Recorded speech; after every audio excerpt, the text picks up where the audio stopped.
El día viernes estuvo por acá el señor ministro de Transporte y Obras Públicas, Roberto Luque, explicando el contexto de la decisión del retiro de los radares sancionatorios. ¿Qué decía el ministro? Los radares se van a mantener, pero de forma preventiva, porque está claro, decía el ministro, que respondían a una decisión antitécnica y se convirtieron en una forma de recaudación más que de prevención.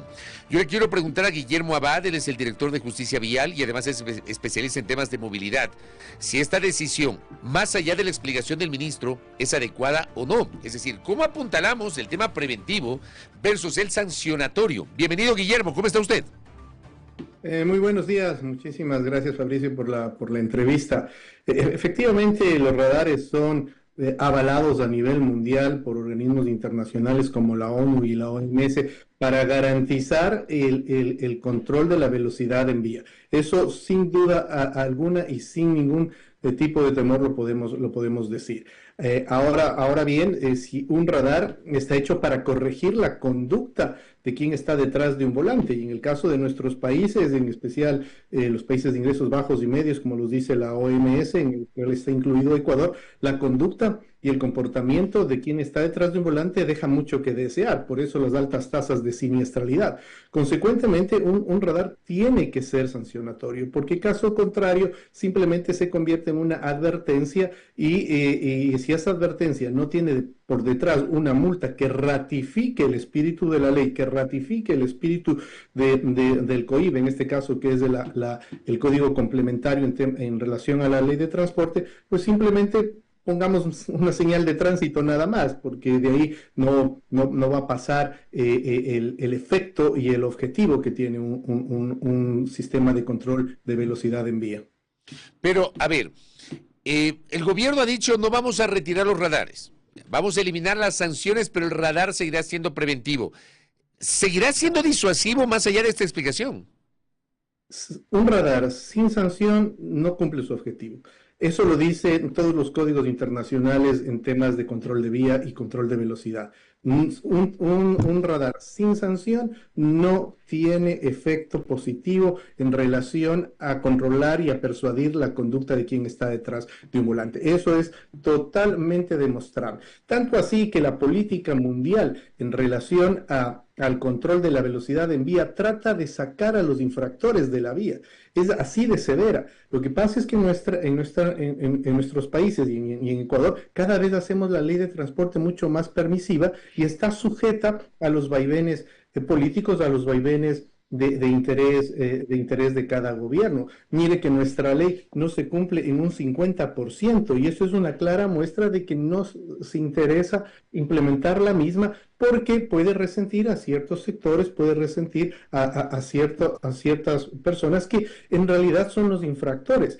Si un radar, si un sistema de control de velocidad, sea pórtico, sean los propios semáforos, sean fotomultas, están ahí justamente para garantizar un espacio de convivencia ciudadana sea el adecuado para la movilidad y el tránsito de un país. Si es que estos dispositivos no están cumpliendo o no están enmarcados dentro de lo que la técnica establece, pues simplemente son un adorno y de eso no se trata. Lo importante es que funcione como esté establecido dentro de una norma técnica y como esté establecido dentro de la ley. Pero el argumento que se ha emitido por parte del Ministerio de Transporte y Obras Públicas es que los radares eran antitécnicos, no estaban cumpliendo su objetivo preventivo, que por supuesto tiene que ir acompañado de una sanción, pero que básicamente se priorizó el tema de sanción, que los radares no estaban homologados, que los radares incluso estaban ubicados en zonas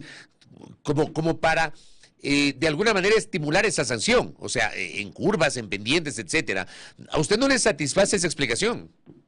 No, porque hay que tener claro dos ámbitos de análisis. Uno, desde el punto de vista de seguridad vial, en donde está claramente demostrado y avalado por organismos internacionales que los sistemas de control de velocidad como radares, pórticos, GPS, tacógrafos digitales, son válidos para garantizar una seguridad vial dentro de las vías de cualquier país. Eso de ahí es seguridad vial y ese es el ámbito que nosotros tenemos que defender y ese es el ámbito en el que está enmarcado dentro de nuestra norma jurídica. El otro ámbito es la parte administrativa, es decir, cómo se entrega al gestor privado o a la propia administración estatal estos radares. Entonces, para que el radar pueda funcionar dentro de nuestra norma, tiene que ser homologado. ¿Quién homologa? La Agencia Nacional de Tránsito.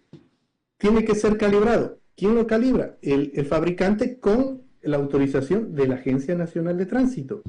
¿Quién lo ubica? El Estado, sea a través del Gobierno Nacional, Agencia Nacional de Tránsito, o a través de los gobiernos autónomos descentralizados. Entonces es el Estado el encargado de garantizarle al usuario de la vía que ese dispositivo que está hecho para garantizar la seguridad vial de los usuarios de la vía cumpla con la normativa jurídica. Entonces, si no están homologados, es responsabilidad de la ANT. Si no están calibrados, es responsabilidad de la ANT. Si están mal ubicados, es responsabilidad del Estado a través del gobierno nacional o gobierno local. Entonces, ¿qué es lo que hay que hacer? Y es aquí la parte que realmente debemos entender los ciudadanos. Si está descalibrado, calíbrenlo, pero no lo retiren. Porque en el momento que uno está retirando un sistema de control de velocidad, le estamos diciendo al infractor, haga lo que usted quiera, vaya a la velocidad que usted quiera, sin pensar en las consecuencias de los otros actores viales que están esperanzados en ese dispositivo para garantizar su vida. Si es que no están homologados, exijan que se lo homologuen. Si están mal ubicados, reubíquenlos, pero no, digamos, están descalibrados, saquemos de este dispositivo porque está molestando a tal o cual sector. Eso no es viable. Lo que estamos haciendo es tomar acciones en contra de la seguridad vial cuando la política internacional, las sugerencias de los organismos internacionales que garantizan la vida de los usuarios en la vía, nos dicen que hay que tomar acciones efectivas a favor de la seguridad. Y una acción efectiva a favor de la seguridad vial es tener sistemas de controles tecnológicos en las vías que mitiguen el accionar subjetivo que tienen los agentes civiles de tránsito, la policía de tránsito o la persona como tal. Ese es el objetivo de un sistema tecnológico. No nos olvidemos, Fabricio, para terminar la idea, que hace no más de 6 meses atrás, también se suspendieron los controles con el personal de la CTE. ¿Por qué? Porque hubo personas que se empezaron a molestar. Entonces, quitan los controles con personal de la CTE o con personal policial. Y ahora quitan los controles con sistemas tecnológicos. Estamos diciendo a los infractores, hagan lo que ustedes quieran de las vías, y si es que la tasa de mortalidad, siniestralidad y morbilidad aumenta, pues no es una coincidencia, va a ser una consecuencia de estas acciones que se están tomando de manera indebida. ¿Cuáles son las estadísticas? Usted seguramente a través de Justicia Vial maneja datos. ¿Cuáles son las estadísticas, digamos, para hacer la comparación sobre cuál es el índice de siniestralidad con radares en las carreteras versus el índice sin radares en las carreteras, Guillermo? Mire, en el año 2022 la tasa el porcentaje de siniestralidad, la causalidad de siniestros de tránsito por exceso de velocidad era del 14%. Se suspendieron los radares en esas mismas fechas por una disposición legal que se puso en Santo Domingo. Suspendieron 6 meses y subió 3 puntos porcentuales. Aquí hay que tomar en consideración algo que es muy importante y que quizás no nos estamos dando cuenta de aquello. La naturaleza del problema nos indica de que los siniestros de tránsito en un 96% son causados por la persona, sea conductor, sea pasajero, sea peatón, sea ciclista. De ese 96%, si analizamos solo el factor humano, vamos a determinar que la causa del siniestro de tránsito está dada, en primer caso, por los distractores, que es el celular. El segundo, que es por no cumplir las normas de tránsito, que eso claramente es una preocupación porque nos está indicando de que los usuarios de las vías no nos gusta respetar la ley y no nos gusta que nos controlen. Y tercero es la velocidad, pero esa es la causa del siniestro de tránsito. Pero la primera causa de muerte en ese siniestro es la velocidad. No es lo mismo siniestrarse a 50 kilómetros por hora que a 100 kilómetros por hora. A 100 kilómetros por hora hay un 98% de probabilidades de fallecer. Y si queda vivo en ese 2%, ni siquiera sabrá que está vivo por las lesiones severas que va a tener. Y en el caso de un peatón a 50 kilómetros por hora, el impacto a 50 kilómetros por hora es una sentencia de muerte. Por eso los límites de velocidad son internacionales. 50 kilómetros por hora es en Quito, como aquí en Nueva York o como en cualquier otra parte del mundo.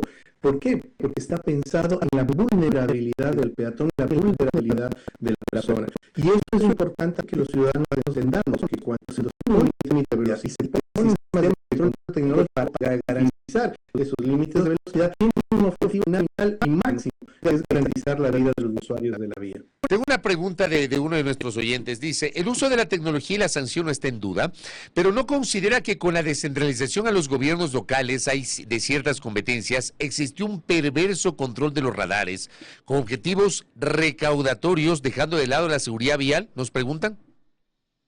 Mire, nuevamente vamos aquí a una competencia y a un rol que es netamente del Estado, en este caso, Agencia Nacional de Tránsito. Esto que está sucediendo en la actualidad en el país, nosotros hace más de un año ya lo advertimos, en abril del 2023, para ser más exactos, Fabricio, e indicábamos que es importante que la Agencia Nacional de Tránsito establezca un protocolo, una normativa, una resolución, un procedimiento para que cuando se delegue al gestor privado el control y la administración de los sistemas de verificación de velocidad en vía, estén enmarcados de tal manera que no exista diferencia entre un gobierno autónomo descentralizado y otro, y se cumpla efectivamente con este afán de controlar el comportamiento del usuario de la vía. Esto lo dijimos en abril del 2023, inclusive mandamos un boletín de prensa y tuvimos algunas entrevistas sobre este caso. Es decir, nuestro accionar y nuestra observación no es de ahora, es desde hace mucho tiempo atrás. Ahora bien, si es que existe, reitero, un radar, un sistema de control de velocidad, un GPS, un tacógrafo, una fotomulta que no está calibrado o que no está homologado o que está mal ubicado, es la propia autoridad la que tiene la competencia para reubicarlo, para homologarlo y para exigir una calibración adecuada que le dé la garantía al usuario de la vía que ese sistema de control de velocidad está debidamente calibrado. Punto uno. Pero punto dos, que no hay que desconocerlo. La actitud y el comportamiento de los usuarios de la vía en nuestro país deja mucho que desear. Lo dice la propia estadística. La segunda causa de siniestro de tránsito en nuestro país es no respetar las normas de tránsito. No respetamos la ley. No nos gusta que nos controle. Nos molestan los controles. En Quito hicieron hace poco unos sistemas unos operativos para controlar la velocidad. Se armó un gran escándalo. Para esas mismas épocas estuvo aquí el delegado especial de las Naciones Unidas para la Seguridad Vial, el señor Jean Todt, y se refirió a este tema y dijo, yo no les daría 3 días de cárcel, yo les daría 30 días porque están atentando contra la vida de las demás personas. Entonces, cuando no entendemos que lo que implica el exceso de velocidad y no sabemos reconocer nuestra mala actitud, porque el conductor que en Ecuador es temerario, es imprudente, empieza a discutir la ley, empieza a renegar de la ley. Cuando viene a otro país es un ejemplar ciudadano. Aquí también es, digo aquí porque estoy en el extranjero en este momento, aquí también es 50 kilómetros por hora en zona urbana. Y los ecuatorianos que allá son reactivos, acá son proactivos porque paran 10 metros antes de la intersección, ya están parando y paran en el stop, no reducen la velocidad. Entonces también es un tema de actitud. Aquí no estamos discutiendo si la ley es buena o es mala, es ley y tiene que ser cumplida. Y ese cumplimiento tiene un objetivo final, que es garantizar la vida de los usuarios.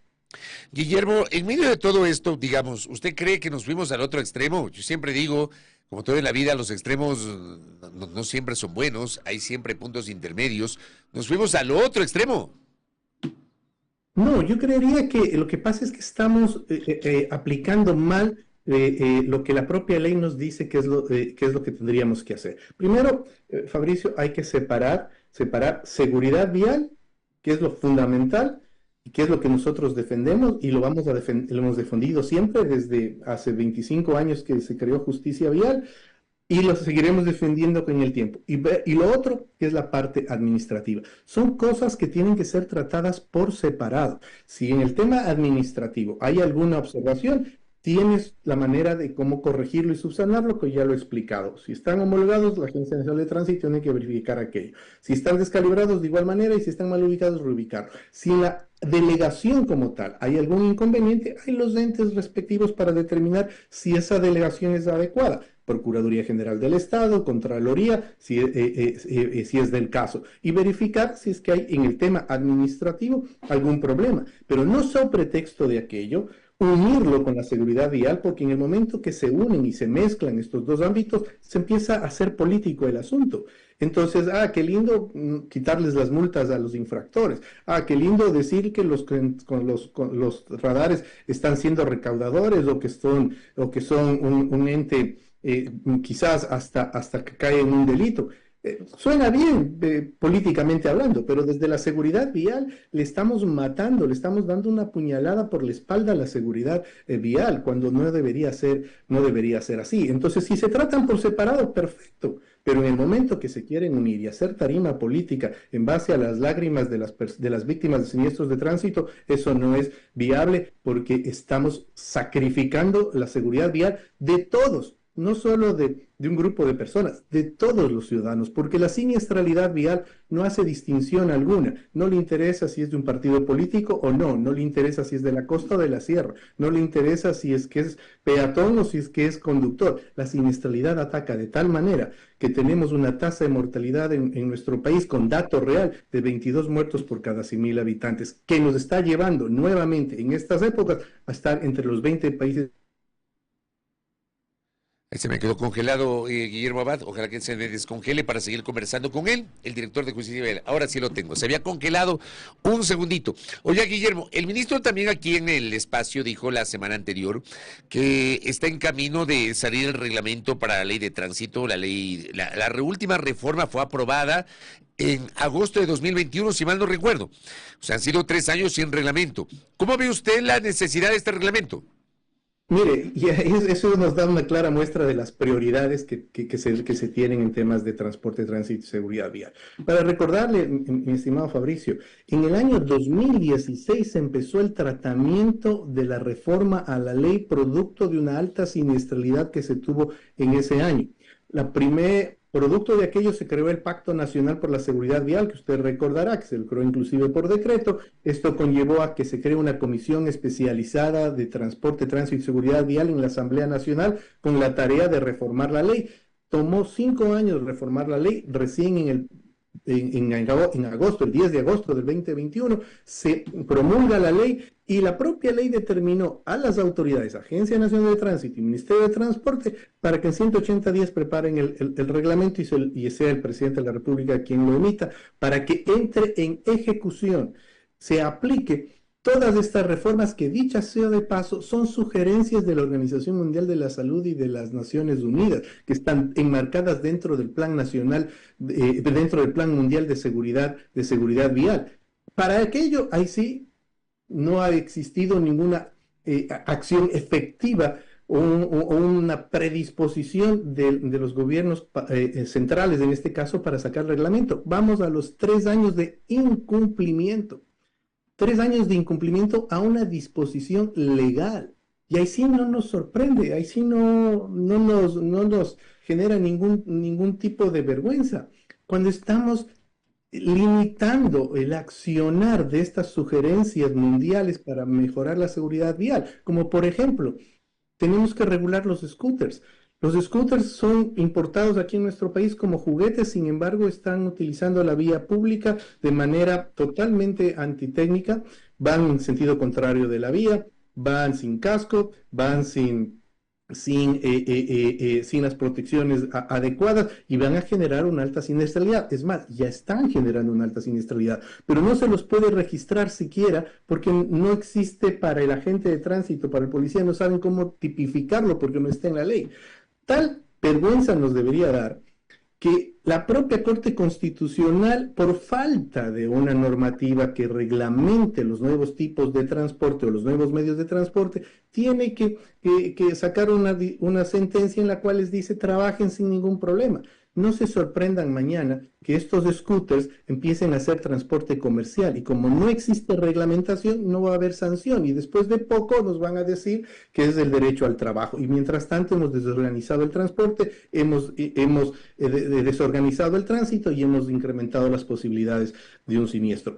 Tampoco con el reglamento se ha podido establecer las nuevas plataformas de control y gestión de tránsito que son fundamentales para que los gobiernos autónomos descentralizados y el gobierno nacional pueda recoger toda la información que se puede recolectar a través de dispositivos electrónicos, magnéticos, digitales, fotográficos o de video que van a bordo de cada unidad, que también ayudan a controlar el transporte, ¿no? Y estos son GPS, tacógrafos, limitadores de velocidad que van principalmente en transportes públicos y privados. Tampoco se ha podido implementar. Tampoco se ha podido implementar la jerarquización de la movilidad, es decir, que los recursos que se perciben sean invertidos en base a esta jerarquización, que son peatones, que tienen la preferencia, biciusuarios, transporte público y luego el transporte particular. Es decir, ahí sí no le hemos prestado atención. O cuando hay un siniestro de tránsito, hace poco ha fallecido un ciclista que tenía gran potencial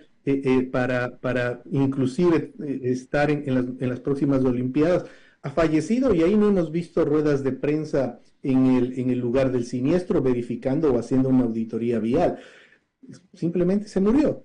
Y cuando hay un siniestro de magnitud, donde hay más de 12 víctimas entre muertos, heridos y traumáticos, tampoco vemos a las principales autoridades verificando qué es lo que sucedió ahí. Pero para simular que hay un radar o un sistema de control de velocidad que está descalibrado y que es responsabilidad de ellos exigir la calibración, o que está homologado cuando es responsabilidad de ellos homologarlo, o cuando está mal ubicado, cuando es la responsabilidad de ellos ubicarlos, ahí sí hacemos rueda de prensa. Entonces ahí nos podemos dar cuenta que se está mezclando el control como tal en beneficio de la seguridad vial con un tema administrativo y se empieza a hacer una tarima política. Entonces, en definitiva, con lo que usted acaba de mencionar, las prioridades en temas de transporte, tránsito y seguridad vial están invertidas y un reglamento que debió haber salido hace 3 años atrás, recién nos ofrecen que saldrá posiblemente después de unas 4 semanas y ojalá Dios quiera que así sea y nos toca pedir al creador que así sea porque ya las autoridades han demostrado que no les interesa que este reglamento entre en vigencia. Correcto, Guillermo, gracias. Le agradezco mucho por estos minutos para hablar sobre la decisión del gobierno de retirar los radares sancionatorios de las carreteras. Muy amable.